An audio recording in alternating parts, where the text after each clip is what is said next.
Assalamualaikum warahmatullahi wabarakatuh.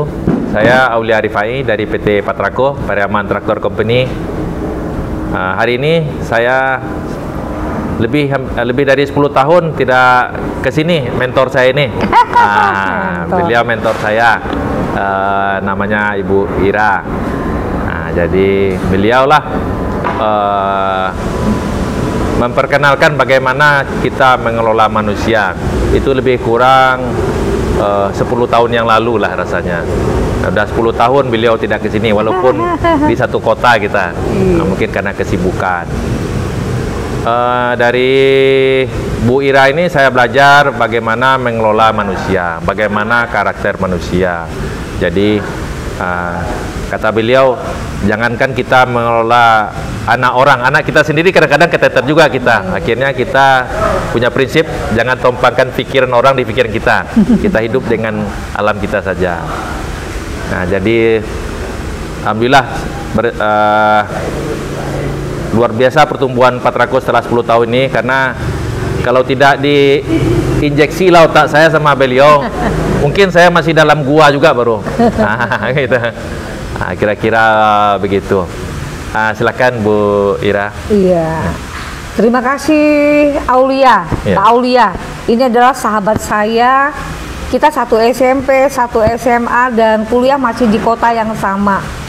Saya melihat hari ini sangat luar biasa. Dari tempat yang kecil, sekarang sudah manjang sampai ke belakang dengan produk yang beragam, dengan brandnya Patrako, keren banget. Saya melihat dan saya jadi saksi hidup bagaimana Aulia dulu sampai Aulia hari ini, sangat luar biasa. Dan saya juga tadi bincang dengan Aulia. Saya juga punya anak, Bu Ii, teman saya juga punya anak, dan beberapa anak-anak dari teman kami. Saya minta untuk diberikan motivasi, sharing yang basicnya tidak teknik, tapi jadi paham akan teknik tanpa harus sekolah teknik. Jadi semuanya tetap intinya adalah di kemauan dan niat bahwa apapun bisa dilakukan bila fokus. Gitu. Saya sangat berterima kasih sampai hari ini alhamdulillah kita silaturahim tetap terjaga. Kita saling mengisi.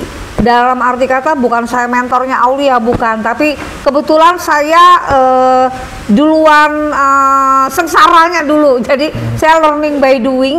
Di perjalanan saya belajar bagaimana menghadapi karyawan-karyawan. Kebetulan saya bergerak di minimarket swalayan, sehingga mungkin jumlah pasukannya lebih banyak daripada mesin yang di Patrako. Sehingga yaitu tadi saat ini ya alhamdulillah ada sekitar 150 karyawan dengan 150 kelakuan gitu. Jadi kita bagaimana menghadapi mereka satu persatu itu perlakuan kita akan berbeda. Mudah-mudahan dengan silaturahim yang terus terjalin, kita bisa berbagi, bisa sharing, sehingga sama-sama kita bisa berbagi, kita maju, sehingga kemajuan kita juga bisa untuk berbagi ke masyarakat banyak. Demikian. Sukses untuk Patrako, sukses buat Pak Aulia, sahabat saya. Baiklah pemirsa, Bu Ira ini tidak diceritakannya yang pahit-pahit, harus dia ceritakan juga lah. Tapi biar saya ceritakan aja lah dulu. Dia malu juga katanya gitu kan. Jadi mungkin 10 tahun yang lalu di depan itu, ya di dalam gua lah. Kalau ruko itu kan gua namanya ya Uni ya. Kalau ini udah workshop namanya lagi. Iya, workshop. Jadi bagaimana beliau sulitnya mengelola manusia, dan saya tanya, rupanya beliau juga ada mentornya, tidak bisa langsung jadi aja beliau ini jadi pengusaha. Beliau juga pernah di Tabing tuh apa? Adi Negoro Swalayan. Nah, tuh belajar di sana.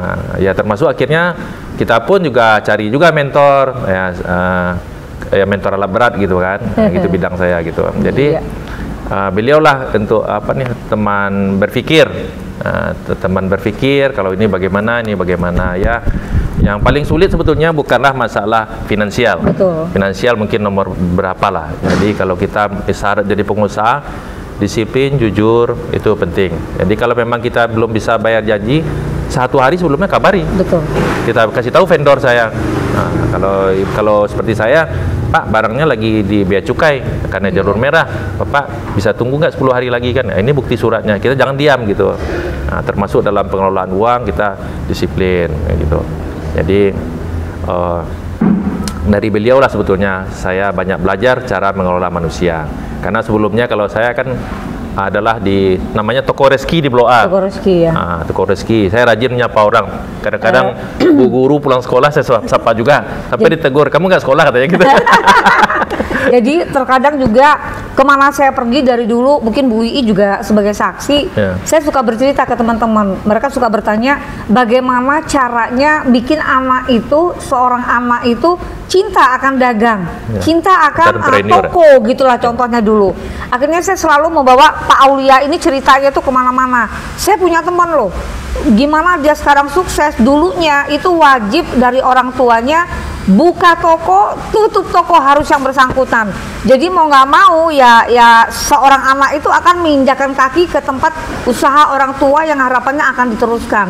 Nah itu salah satu membuat anak untuk bisa cinta akan usaha yang diimpikan oleh orang tua gitu. Jadi pada saat mungkin anak-anak kita libur sekolah itu jauhkan mereka dari kamar, karena mereka pasti mau 24 jam di kamar, bahkan dikali sampai libur 2 minggu juga bersedia mereka. Nah itu yang kita paksa untuk anak-anak kita menginjakan kaki ke tempat usaha kita. Siapa tahu memang tergerak hati mereka bisa meneruskan usaha kita nantinya. Demikian.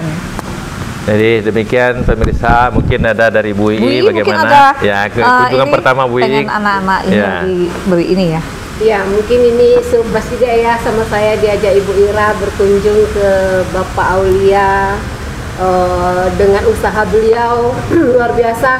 Saya dengar tadi ceritanya, aduh memotivasi sekali gitu ya. Dari beliau jaga toko, belajar ekonomi, terus sekarang udah di bidang bergerak di teknik, jual beli lagi, terus apa lagi Pak? Buat sendiri ya Pak? Ya, pabrik assembling kita, ya, kita assembling. Sekarang juga pengen buat seperti pelatihan-pelatihan ya Pak? Ya, kedepannya kita ya. Akan itu mungkin ini juga sebagai motivasi juga buat anak-anak kami nanti. Mungkin ada anak-anak teman-teman juga yang mau keluar negeri, kita fasilitasi. Bisa dibantu sama Bapak untuk pelatihan. Jadi luar biasa Pak Aulia.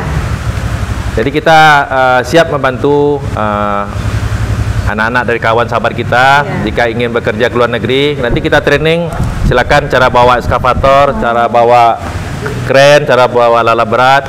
Karena potensi pasar untuk tenaga kerja operator di luar negeri sangat tinggi. Betul. Sangat tinggi, maupun di Arab Saudi, Australia itu sangat tinggi. Nah, jadi di sini kita training. Kemudian silakan nanti ambil lisennya di negara masing-masing. Nah, jangan sampai di sana belajar lagi pasti nggak mau dia. Tapi kalau udah terbiasa, udah seperti ambil SIM aja. Mudah-mudahan semua lapangan pekerjaan terbuka dalam negeri maupun luar negeri. Demikian pemirsa, terima kasih atas kunjungan sahabat kami, mentor saya. Wassalam.